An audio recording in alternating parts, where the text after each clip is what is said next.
meus amigos, vamos iniciar o nosso bloco número 3. Sem dúvida, um dos blocos mais importantes da contabilidade avançada. Por que você está falando isso, Anderson? Porque a maioria das provas de carreiras fiscais, por exemplo, ou das áreas de controle, tem questões envolvendo fluxo de caixa. Ora, questões teóricas, ora, questões envolvendo cálculos. Sem dúvida alguma, um dos CPCs mais cobrados em prova. Por que, Anderson? Porque a maioria das pessoas erra. Então, se a maioria das pessoas erra, obviamente as bancas continuam cobrando, né? Mas o que essa demonstração tem de tão diferente assim? Se a gente for parar para analisar, no CPC 26 nós falamos que todas as demonstrações contábeis, exceto o fluxo de caixa, são elaboradas pelo regime de competência. Não é isso? Ou seja, pelo regime de caixa, somente a demonstração dos fluxos de caixa. Então, era para parecer mais fácil, mas na verdade acaba tendo um pouco mais de dificuldade, justamente porque os demais trabalham por competência. Legal? Então vamos falar desse assunto que é muito importante, previsto no CPC 03, CPC específico, que trata de demonstração dos fluxos de caixa. Então vamos lá.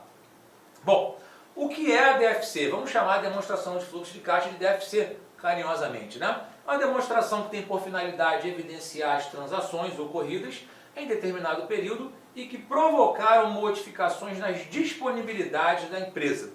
Quando eu falo disponibilidade da empresa, eu falo do caixa, bancos, aplicações financeiras de liquidez imediata, né? Ou seja, a demonstração dos fluxos de caixa não se refere, na verdade, apenas ao caixa em espécie. Tá? Caixa e equivalente de caixa, tá? Indicando a origem e destino de todo o dinheiro que entrou e que saiu do caixa e dos equivalentes de caixa da empresa durante determinado período. A demonstração dos fluxos de caixa possui um pronunciamento próprio, que é o CPC 03, que é esse que nós estamos falando aqui. Bom, cabe ressaltar, pela nossa legislação societária, então, ou seja, a Lei 6.404, que foi alterada pelas leis 11.638 e 11.941, de acordo com essa nova leitura, a DFC tornou-se uma demonstração obrigatória para todas as companhias abertas, ou seja, aquelas que negociam suas ações em bolsas de valores, e para as companhias fechadas com patrimônio líquido superior a 2 milhões de reais. Então, ou seja, não importa se ela é fechada, se o PL dela for superior a 2 milhões, eu também tenho essa obrigação.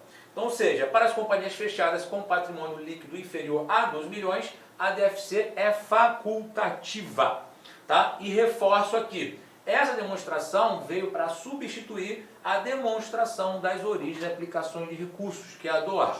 Tá? No entanto, esta DOAR não foi extinta, apenas deixou de ser obrigatória. Mas parece ser óbvio que se deixou de ser obrigatória e a DFC gera uma informação mais relevante, somente você vai ter uma empresa que vai fazer a DOAR.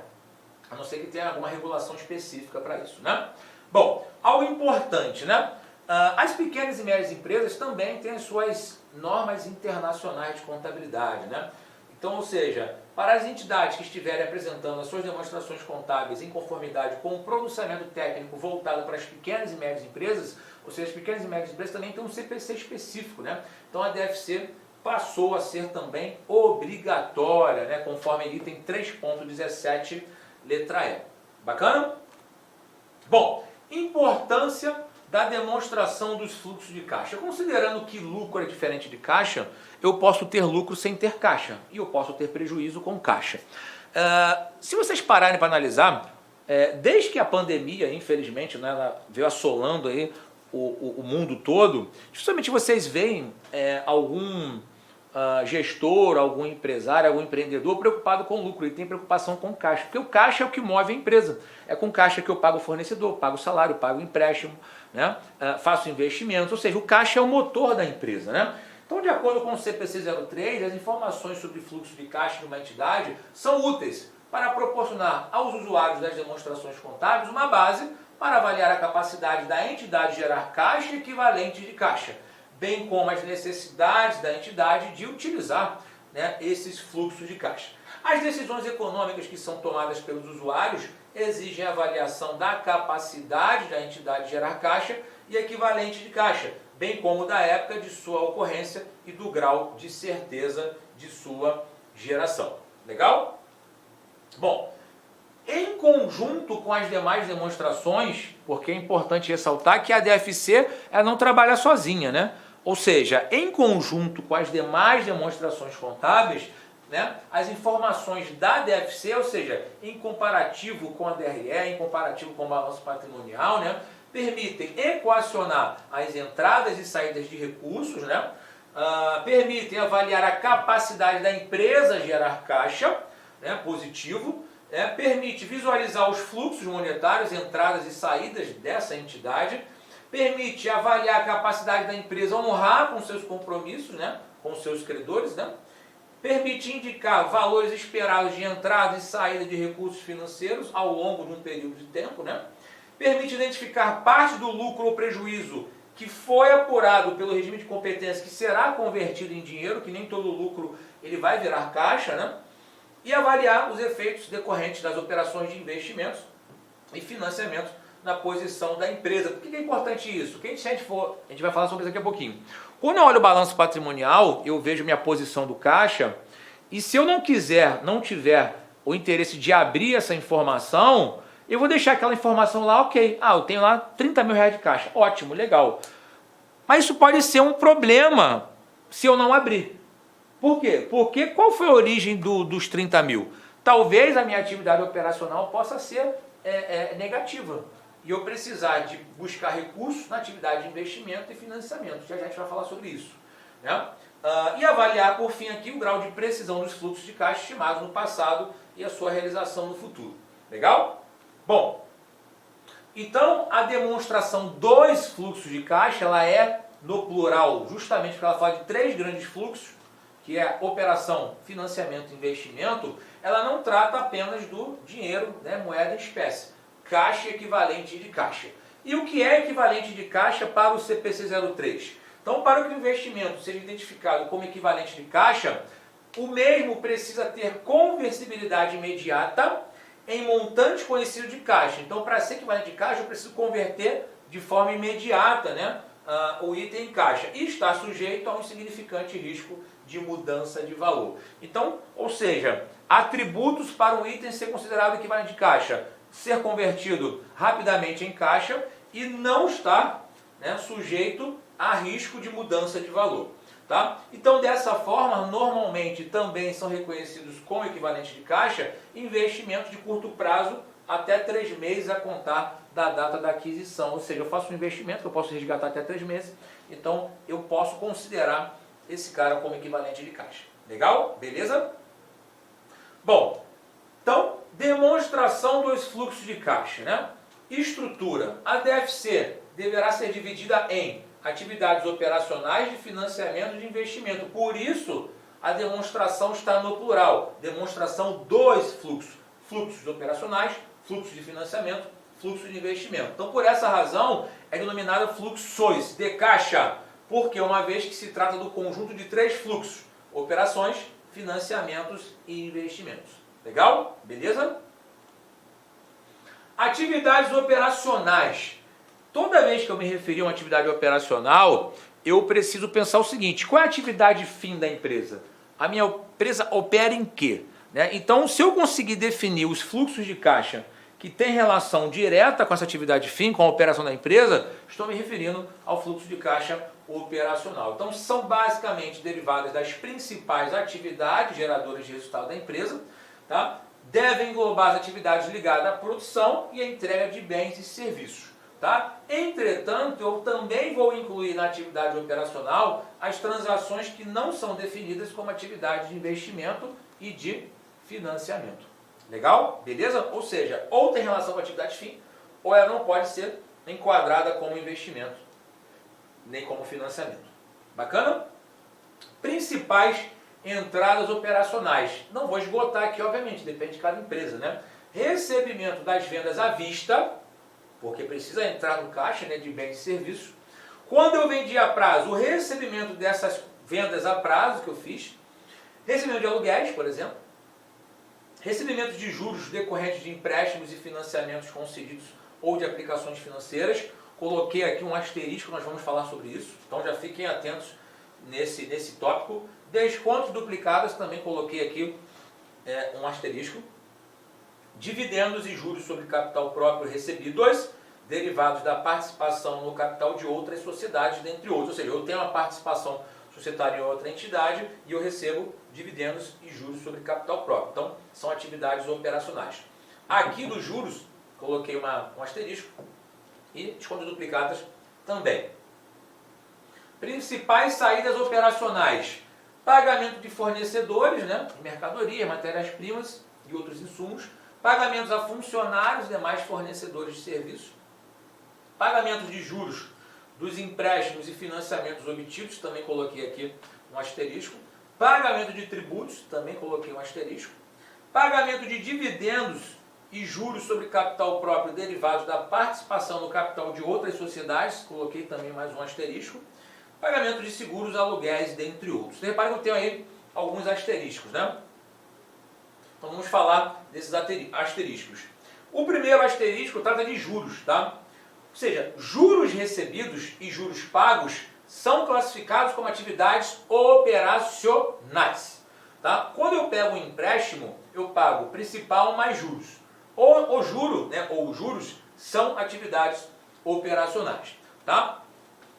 O principal são considerados atividades de financiamentos, a não ser que eu esteja me referindo a uma instituição financeira, porque obviamente que a instituição financeira ela tem como atividade fim intermediar recursos, né? Ou seja, ela tem um custo de captação e ela cobra por isso, né? Ou seja, então tudo é operacional. No caso de uma empresa que não tem essa finalidade, somente o juro vai para a operação, o principal vai para financiamento, tá? Número 2, desconto duplicata. Desconto duplicata, se a gente for parar a pensar, é uma forma de financiamento, né? Tanto que ele gera um passivo lá, duplicatas descontadas, né? Embora seja uma forma de captação de recursos, as bancas entendem que é um caixa gerado proveniente da atividade operacional. Porque qual é a lógica que a banca usa normalmente? A duplicata descontada, embora seja um passivo, né? Embora seja um capital de terceiros, na verdade, ela é oriunda de uma atividade principal. Ou seja, eu só tive a duplicata descontada ou só consegui descontar a duplicata porque eu tive uma venda a prazo. Beleza? E essa venda a prazo é operacional. Beleza? Que vai se transformar, né, na venda, né, no recurso financeiro da empresa posteriormente. Então as bancas ficam de olho nisso. Tá? Esse cara aqui é importante. Pagamento de tributos. Em linha geral, em linhas gerais, imposto de renda e contribuição social é a operação. Tá? A não ser que possam ser identificados especialmente aí como atividade de financiamento e investimentos. Se tiver algum tributo vinculado a um financiamento ou investimento, aí eu posso alocá-lo, mas em regra geral é operação. E aqui talvez seja a parte mais complicada, tá? Dividendos e juros sobre capital próprio. Quando são recebidos, são operacionais. Quando são pagos, eu tenho duas possibilidades aqui de classificação. Tá? Então vamos lá. Dividendos e juros sobre capital próprio pagos podem ser classificados como financiamento, porque são custos de obtenção de recursos financeiros. Alternativamente, os dividendos e juros sobre capital próprio pagos também podem ser classificados como componente da atividade operacional. E aí, o que eu faço? O CPC 03 não fica em cima do muro, ele encoraja que esse tipo de transação seja considerado atividade de financiamento. Se a empresa, se a entidade escolher colocá-lo como operação, ela vai ter que justificar e evidenciar esse fato em nota explicativa. Isso aí caiu recentemente em concurso, acho que eu até trouxe essa questão aqui. Beleza? Bom, então como é que funciona o fluxo de caixa? Olha, vamos imaginar uma empresa que tenha vendido 20 mil reais, né, em mercadorias, recebeu 60% à vista e o restante a prazo. Para fins de DRE, o que vale é a competência, né? O que vale é a competência. Então, ou seja, para DRE, a receita é de 200. Mas para fluxo de caixa, eu só recebi 60%. 60% de 200 vai dar 120 mil reais. Beleza? Então, na DFC, registro 120 e na DRE, 200. Tá, professor? Mas isso é a diferença de 80. 80 lá no conto da receber, lá no balanço patrimonial. Beleza? Atividade de financiamentos. Né? Basicamente é o seguinte. sabemos que a empresa ou busca recursos com capital próprio ou busca recursos com capital de terceiros. Ou seja, ela se financia das duas formas, legal? Então, ou seja, a forma com que a empresa se financia estará no fluxo de caixa de financiamento. Então, são atividades ligadas a empréstimos e financiamentos obtidos e a recursos captados com acionistas ou sócios da companhia. Se a empresa busca empréstimo, financiamento de terceiros. Se o proprietário de capital bota dinheiro na empresa, financiamento de capital próprio. Tá? Incluem recebimentos decorrentes de empréstimos e financiamentos obtidos e o pagamento do principal. Nós vimos que os juros são operacionais. Tá? Recursos recebidos de acionistas, sócios, realização de capital e pagamento do seu eventual reembolso. Então, ou seja, o empréstimo, financiamento, o aporte de capital, financiamento, o pagamento do principal desse empréstimo, financiamento, o pagamento de dividendo, financiamento. Legal? Principais entradas de financiamento. Os aportes de capital realizados pelos sócios em moeda, né? Recebimentos na alienação de ações emitidas, ou seja, realização de capital em moeda, se for em bem não pode entrar aqui, obviamente. Recebimentos do principal de empréstimo e financiamentos obtidos de curto e longo prazo. Recebimentos em espécie, né, de doações destinadas à aquisição, construção e expansão da planta instalada e recebimentos pela emissão de debêntures. Né? Então, as debêntures são títulos que a empresa emite com o objetivo de captar recursos, né, no mercado. Beleza? Então, são entradas de financiamentos. As saídas, né, pagamentos de dividendos aos sócios, pagamentos a acionistas para adquirir ou resgatar ações da entidade, pagamento do principal de empréstimos e financiamentos, pagamento do principal referente a dívidas contraídas na aquisição a prazo de investimentos permanentes. Né? Então, repara o seguinte, pagamentos do principal referente a dívidas contraídas na aquisição a prazo. Se eu compro imobilizado, à vista não é financiamento, se eu compro a prazo é. Beleza? Pagamento de dividendos e juros sobre capital próprio, derivados de participação no capital de outras sociedades. Nós falamos sobre isso, né? Pode ser operação, pode ser financiamento, mas o CPC 03 encoraja, né, para ver por financiamento. E pagamento para redução de passivos relativos a contratos de arrendamento. Né? Então são as possibilidades aqui de saída, né, de financiamento. Atividade de investimento. Investimento tem relação com ativos de longa duração, né, na aquisição e numa possível venda desses ativos de longa duração. Então, tem relação a aumento e redução de ativos de longa duração, né, longo tempo de vida útil, utilizados na produção de bens e serviços. Inclui desembolsos na aquisição de títulos e valores de outras sociedades, valores pagos na aquisição à vista de bens do imobilizado e intangível. À vista, beleza? A prazo, os pagamentos a prazo são financiamentos. Principais entradas de investimentos. Recebimento na venda de títulos de investimentos, recebimento na venda de participações em outras sociedades, recebimento na venda de imobilizado de outros ativos fixos, utilizados na produção de bens e serviços, recebimentos de caixa por instrumentos financeiros, exceto aqueles que forem mantidos para negociação imediata ou futura, ou que sejam classificados como atividade de financiamento. Né? Principais saídas de investimento. Pagamento para adquirir participações de outras empresas, pagamento à vista, né, ou em data próxima para adquirir ativos imobilizados, né, pagamentos em caixa por instrumentos financeiros, né, exceto aqueles que forem mantidos para negociação imediata, né, ou que forem classificados como financiamento. Então, se tiver um ativo, um instrumento financeiro de longa duração, né, estou me referindo ao investimento aqui. Legal? Então vamos dar um exemplo aqui para ficar bem legal, tá? Vamos dar um exemplo. Em janeiro de X8, uma entidade realizou as seguintes operações. Existem as transações aqui, eu quero saber o quanto vai impactar o meu caixa. E qual caixa eu me refiro? Integralização de capital social no valor de R$120 mil. No balanço, entre os 120. Para fluxo de caixa, somente o que é caixa, ó, sendo 80 mil em dinheiro. Esse cara vai entrar no fluxo de caixa. 40 mil em bens, não entra no fluxo de caixa, entra no balanço, beleza? Então, 80 mil é o que? Atividade de financiamento. Positivo, né? Pagamento do seguro mensal do automóvel R$2 mil.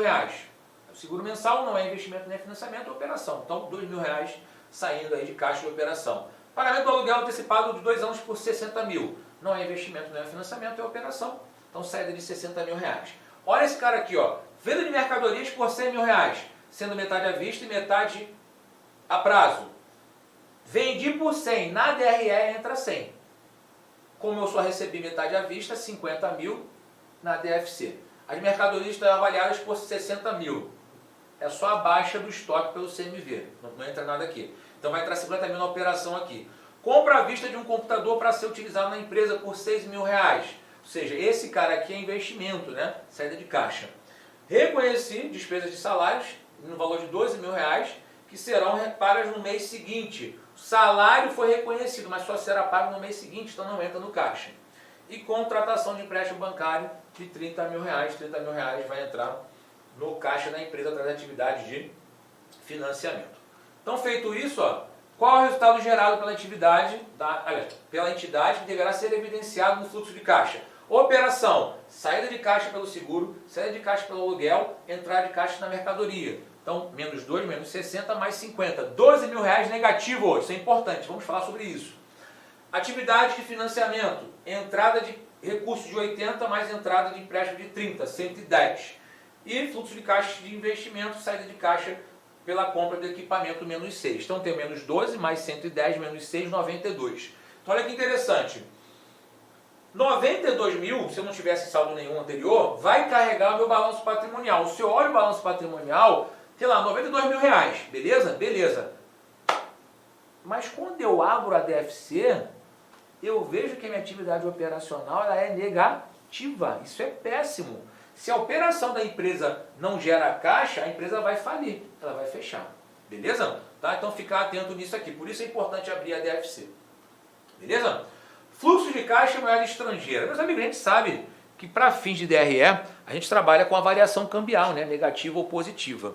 Então, mesmo que eu não realize, eu não pague ou não receba naquele momento, né? Sugere-se que essa variação cambial seja reconhecida no final de cada período. Como eu estou falando de fluxo de caixa, eu só posso trabalhar com a variação cambial na data da ocorrência, fluxo, né? Então, ou seja, os fluxos de caixa provenientes de transações em moeda estrangeira devem ser registrados na moeda funcional da entidade pela aplicação ao montante em moeda estrangeira das taxas de câmbio entre a moeda funcional e a moeda estrangeira, observada na data da ocorrência do fluxo. Ou seja, então a questão da moeda estrangeira, ela vai influenciar no momento do fluxo, quando eu recebo ou quando eu pago. Não é por competência. Legal? Investimento em controlada, coligada, empreendimento controlado em conjunto. Sabemos que, a gente vai ter bloco específico disso, mas sabemos que investimentos que são avaliados pelo método de equivalência patrimonial, né, ou seja, eu vou reconhecer na minha DRE os resultados negativos ou positivos da empresa que eu estou controlando ou que eu tenho influência significativa. Nesse contexto, essa alteração, né, no meu balanço patrimonial, na minha DRE, não geram efetivas entradas e saídas de caixa. Então, ou seja, para fim de fluxo de caixa, quando eu me refiro a empresas controladas, coligadas, empreendimentos controlados conjuntos, significa dizer o quê? As transações que envolverem efetivamente caixa entre essas empresas, não simplesmente a equivalência patrimonial. Eu paguei dividendo, aí ok, sai caixa numa, entra caixa no outro. Legal? Beleza? A apresentação dos fluxos de caixa em base líquida. Né? Então, os fluxos de caixa advindos de atividades operacionais, de investimento e financiamento, podem ser apresentados em base líquida, nas situações em que houver recebimentos de caixa e pagamentos em caixa em favor ou em nome de cliente, quando os fluxos de caixa refletirem mais atividades dos clientes do que as próprias da entidade. Recebimentos dos caixas e pagamentos em caixa referentes a entes cujo giro seja rápido, montantes sejam expressivos e vencimentos sejam de curto prazo. Então, ou seja, se eu tenho itens que tenham um montante expressivo e seja giro rápido, eu não preciso colocar todas as entradas, todas as saídas. Eu vou fazer o montante líquido. E se for o caso, eu evidencio, né, detalhe em nota explicativa. Legal? Então, para reforçar aqui, né, em relação ao equivalente de caixa, né, determinada empresa possui os seguintes saldos de caixa, banco, aplicações financeiras e duplicados a receber de clientes. Caixa, R$ 10.000. Duplicado a receber de cliente, vencendo em 7 dias. Banco, 380. Fundo de capitalização, 2 anos de carência. Duplicata a receber, 30 dias de vencimento e depois 60 dias. Né? Poupança, 46 mil. CDB, 30 dias de carência, 654. Quais são os itens que eu vou adicionar na minha DFC? Então falamos de caixa, equivalentes de caixa, beleza? Ou seja, itens que podem ser convertidos rapidamente em caixa, né? Ou que estejam sujeitos a um insignificante risco de mudança de valor. Sugere-se até 30 dias. Então, ou seja, o caixa é, sim, duplicata a receber? Jamais, porque eu não tenho a certeza absoluta que vai ser convertido em dinheiro. Né? Então, ou seja, por mais que eu tenha um vencimento de 7 dias, 30 dias, 60, duplicata a receber não entra. Tampouco fundo de capitalização, caixa banco entra, poupança entra, CDB 30 dias entra. Beleza? Então tem aí, ó, caixa 10 mil reais, banco 380, poupança 46, CDB 654, então tem 1 milhão e 90 mil reais. Legal? Beleza? Show de bola, né? Bom, até aí ok, maravilha. Agora a parte mais sensível, né? Ao meu ver. Métodos de elaboração da DFC. Basicamente, eu tenho duas grandes formas de apresentar a minha demonstração dos fluxos de caixa. Pelo modelo direto e pelo modelo indireto. Tá? Essas diferenças de direto e indireto são exclusivas para a atividade operacional. Financiamento e investimento acabam sendo evidenciadas da mesma forma. Tá? Basicamente, o direto parece ser mais fácil de entender, né? Mas operacionalmente não é tão simples assim. Principalmente se eu me referir a empresas que movimentam muitos recursos em caixa, ou equivalente de caixa. O método direto, a DFC é elaborada a partir da movimentação diretamente ocorrida nas disponibilidades. São apresentados todos os itens que tenham provocado entrada e saída de caixa, ou seja, todos os pagamentos e recebimentos. Então, parece ser óbvio que se eu tiver lançamentos contábeis... Olá, meus amigos, minhas amigas, eu sou o professor Lac. Inicialmente gostaria de pedir licença para vocês que estão estudando nos nossos vídeos do YouTube, mas esse vídeo é um vídeo demonstrativo, para você conhecer a potencialidade dos nossos professores e do nosso curso. Gente, aqui na Lacon Cursos nós estamos fazendo uma super preparação para fiscal de tributos do estado de Mato Grosso. Lembrando, claro, que a Lacon Cursos é a escola mais tradicional, que mais aprova, que tem mais qualidade em concursos públicos no estado de Mato Grosso. Então, nós fizemos uma super preparação, nós já estamos aqui na turma 6, tá? Na turma 6 de fiscal de tributos, né? E se você quiser assistir o restante dessa videoaula e muito mais, o nosso curso online já consta aí com aproximadamente umas 320 horas e está em gravação alguns módulos ainda. Ele custa, atenção, apenas 10 parcelas de R$10. 10 parcelas de R$10 é o nosso curso focado na Secretaria de Fazenda do Estado de Mato Grosso. Você vai ter acesso a esse curso até o dia 31 de janeiro de 2023. Ah, professor, foi publicado o edital, e está diferente o pré-edital. Fique tranquilos que dentro do prazo de validade do seu acesso, nós iremos fazer todas as alterações e ajustes necessários para a sua aprovação, né? Lembrando, cara, quem estuda com antecedência, planejamento e foco são aqueles que vão aí, com certeza, ter um salário desse. Quanto ganha? Salário inicial, 37.418, gente. Você tem aqui 28.418, mais uma verba indenizatória de R$9.000. Então, você tem aí R$37.400. Ah, professor, isso aí resolve meus problemas financeiros. Cara, se isso aí resolve seus problemas financeiros, eu digo para vocês o seguinte, que você deve começar a estudar imediatamente. Eu peço um voto de confiança, venha estudar aqui na Lacon Cursos, que eu tenho certeza que você não vai se arrepender. Detalhe, clica aqui, fala lá com os nossos atendentes, nós temos aí uma política de descontos aí, principalmente para ex-alunos, e a gente sempre está lançando promoções que vão ajudar no seu investimento. Meus amigos, minhas amigas, conto com vocês, espero vocês aqui na Lacon Cursos. Forte abraço, fique com Deus.